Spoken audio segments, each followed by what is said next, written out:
сабаққа келгенде бәрімен амандасу керек. Сәлем достар. Сәлем. Біреуді қағып кеткенде кешірім сұрау керек. Ескендір, кешір. Жарайды, мен сен кешірем. Қандай күшті ойыншық. Достармен ойнағанда бөлісу керек. Я жарайды, жүр, кетті, бірге ойнаймыз.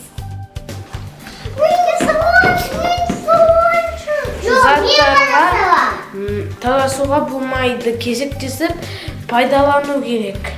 Жарайды, сен сау, потом мен сау.